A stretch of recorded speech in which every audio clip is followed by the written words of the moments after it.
Hello everyone and welcome back to the Minecraft myth-busting world, where we are actually not going to be spending a lot of time this episode because we're doing lag busting. There have been things added and changed in 1.14 and I would like to investigate them to find out what are some of the causes of lag so we can learn and avoid these things. We must make a clear distinction though. There are two types of lag. One of them is client-side visual lag. Your frames get a little bit herky-jerky like mine are right now, for example, when there is too much stuff going on in the world. There is too many particle effects here. However, that probably isn't going to cause any problem for the server, as the campfire are simply just blocks that sit in the world and don't really do too much. So here I have summoned in 1,000 campfires and all those particle effects are giving me some grief, but I think the server is going to be absolutely fine. So this is the first test that we are going to conduct. Now we will be conducting all of our tests inside of a flat world like this, so there is nothing else going on in the world other than our test really, and we will be using the aid of some lightweight mods. There is one on the screen right now. It puts an FPS counter up there. It will also show us the server's ticks per second. It always tries to do 20 per second. If it is overloaded, it will start to underperform. And MSPT is an indicator of when it will underperform. It stands for milliseconds per tick. So when the ticks take too long to calculate, that's when we start to lose some TPS.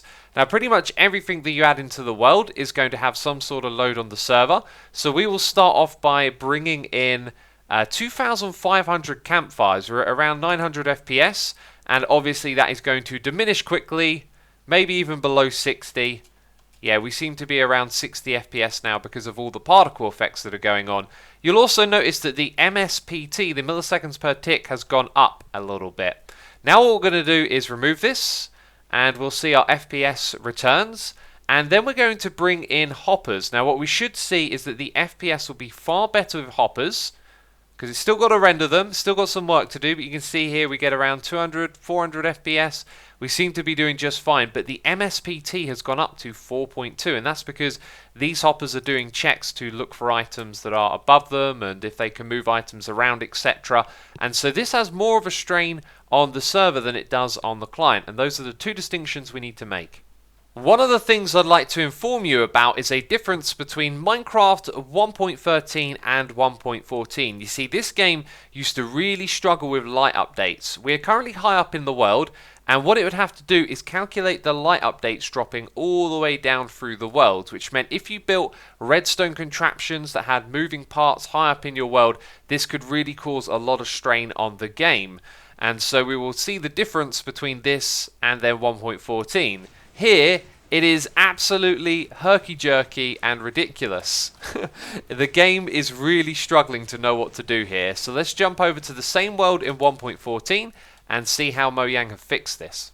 So let's activate this machine. As you can see, no problems whatsoever. The FPS is silky smooth here in 1.14. There is also, no strain on the server itself as well. It's doing absolutely fine with these lighting updates. So Mojang did a fantastic job with that fix, and now we can move on to some tests and learning some practical things that we can do to reduce lag in the game. This first example right here is in relation to animal breeding. So one of the things that often happens is that we cluster lots of animals close together inside of a pen, or in more extreme conditions like this with a trapdoor below. So you could simply breed the cows and then, the babies would drop out down below. This is a classic animal breeding concept slash design, and it does put some strain on the server. Now remember that this is a test world environment, not a regular world with lots of other stuff going on, and I have a supercomputer. So this thing is going to perform ridiculously well. But as you can see, the more and more cows we put into this area, the strain on the server does go up. So now I've gotten it to a point where it's really starting to struggle. Of course, the amount of cows my computer is trying to render is affecting my FPS. And we're going to do a simple trick, which is to put a vine behind where the cows are. We're going to use the setBlock command to put it there. And notice how the MSPT starts to fall down. And this is because the vines will stop the game or the server from calculating all of the cows bumping into each other as much. And this is a great little tip for reducing strain on the server. So let's go ahead and actually just kill the cows and then you'll see where the vines were. They were simply put in that spot right there. So if ever you build a farm like this or a pen with animals, if you can put some vines in the area, it'll reduce the strain on your server. Now, we were not using the max entity cramming game rule for that demonstration. I've now turned it back on, so we'll see they start to take damage. So here's another tip for you. If you do use the vines, you'll be able to override this. So the vines are now in place, and as we bring in more cows into the area, you'll see that the max entity cramming is actually overridden here. If I take them out, then a lot of cows are going to die.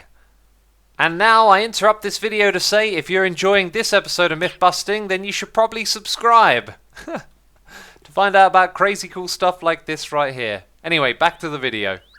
Now we're going to take a look at and compare two blocks in this game that may lead to a practical implementation, as they are both storage blocks with the same capacity. The barrel is the new one in 1.14. and it is the size of a full block. This means the game has less rendering to do when it's drawing out all of the different surfaces. As you can see here, the chest isn't a full block, so there are more lines and things to be rendered. So it will probably have an obvious impact on FPS, may also impact on the server side as well. So what we're going to do is summon in a giant cube of 4,096 barrels. I've also teleported myself to this very particular vantage point so we can look at it from the same angle when we change all of these two chests. It looks like it's having next to no impact on the server, and when we move around it, our FPS isn't really hurting at all. So the barrel looks pretty good in terms of performance. I can't say the same of the chest, however. The MSPT has actually gone up a little bit, but not a lot to cause any concern. However, our FPS are hurting here. We're getting over 60, but you can see there is a massive difference between the two because of all the extra drawing of lines and edges that it has to do. So there is a clear advantage here. If you are struggling with FPS in your world and you have a lot of chests lying around, maybe switch over to barrels. They seem to be a lot better. They also have this advantage as well. They don't disappear. That's actually the render distance that the chest has. As you can see, the barrel isn't affected by that, so you'll be able to see your barrels from far away. Next up, we're going to look at hopper performance. There is a known practice in this game that you might be aware of, that you should put a block on top of your hoppers. That used to be the furnace, then it was the dropper, and I'm wondering if the composter might make a difference here. You see, it's not a container or a tile entity, so it should have less impact on the server. Now, the interesting thing about the composter is that you can throw items inside of it, and those items won't get picked up by the hopper below, even though they're at a position where if there were no block there, the hopper would definitely suck them up, right? So in order to find out, we're going to have to conduct some tests, and we're going to start off by setting a benchmark by doing the test with the hopper with no blocks above it. So we have a full chest of emerald blocks here that we're going to transfer from this end all the way down to the other ends. There's actually a chest down there, and when we start this test, we will be creating a hopper that goes underneath here to start transferring the emeralds through all of these hoppers.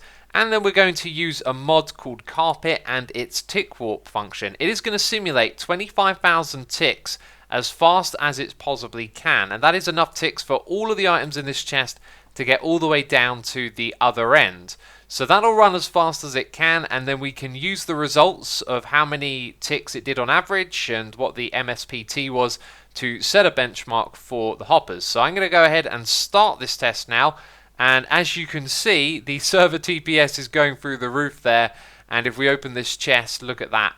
The emeralds are draining and they're moving through all of these hoppers incredibly quickly. And down here at the other end, all of our emeralds have now arrived in this chest. And now we have the result of our test here in the chat. So the score for this is 412 TPS or 2.43 MSPT. So now, of course, we conduct the same test again, but with composters on top of the hoppers. So I'm going to go ahead, press this button, and the test has begun. And now we have the results of this in chat, 474 TPS or 2.11 MSPT. And of course we're going to compare this to the dropper, so here we go with another test. And there it is, so 477 TPS or 2.10 MSPT. So the higher the TPS the better, and the lower the MSPT, that's also good. You can see here the dropper did ever so slightly better than the composter, and I guess that if we were to do a bunch more tests, they're probably about the same on average. So if you've got a bunch of droppers in your world, there's no reason to rip them out and replace them for composters. And if you happen to think that crafting composters is cheaper than droppers, then maybe you could use them as an alternative, as it looks like they're doing pretty much the same thing. So I'm suspecting some of you will leave comments suggesting other blocks. The cauldron might be one that comes to mind because it's similar to the composter. However, this drop receives random tick updates as rain can fill it up with water, so we're probably not going to see this one perform as well, but I thought we'd do a little bonus test here. And there it is, 410 TPS or 2.44 MSPT. And that makes it ever so slightly worse than just having the hoppers without any blocks on top. This next test I'm going to conduct may not yield any results, but I think it's an important one to do anyway. You see, one of the things players do in this game is they get a beacon and then they go instant mining and gathering loads of materials. Now I'm going to simulate that using regular tools, but I've also given myself haste level 255, so when I go into game mode survival, I will be able to basically instant mine any block, and we're just using that to simulate what players would do in the actual game. Go around ripping up the blocks and leaving a lot of items on the ground.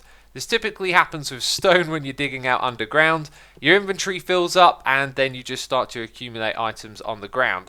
So what I'm going to do is fill my inventory up so I don't actually pick up any of these items.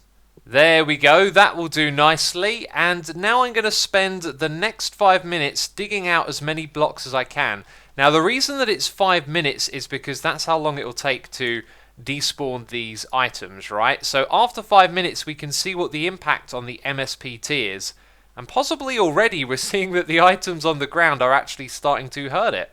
Well, we are not at 5 minutes yet, but I realised a fatal flaw in my testing. I forgot to give myself unbreaking, so my pick is about to break, but slowly I've just watched the MSP go up over and over again. We're up to 15 now, and the more items that are on the ground, the more it makes a difference. Now, on a server like this one that is performing really well, it's not having the biggest of issues. But if you're on a server that doesn't perform very well, this could quite easily tip it over the edge and mean that you start to lose some TPS. So I think it's a very good practice in this game not to leave items accumulating on the ground like we see right here. And now I'm watching the MSPT steadily tick downwards as the items start to disappear on the ground. You can see them disappearing in front of me, and as they do so, the MSPT comes down as well. Now that I think about it a little bit more, from 8 to 15, that is almost double. So I really do think that could have a big impact on servers that are struggling to perform. And to recap the episode, we learnt that campfires will hurt your FPS but not the server. Lighting updates are way better in 1.14. You should use vines with mobs when you have them crammed in a small space. And barrels are better than chests, both visually and for the server as well, and that render distance issue. And also keep using your droppers on top of your hoppers. And so I'd like to end this one by saying hashtag lag busting in the comments down below if you have a lag related question. I'd very much like to keep testing various aspects of the game and find useful and helpful solutions to improve the performance for many of you. So leave a comment down below, and while you're down there, leave a like as well to support the channel. Make sure you subscribe if you haven't done so already, and I will be seeing you soon with another episode of Myth Busting. But ciao for now, bye bye.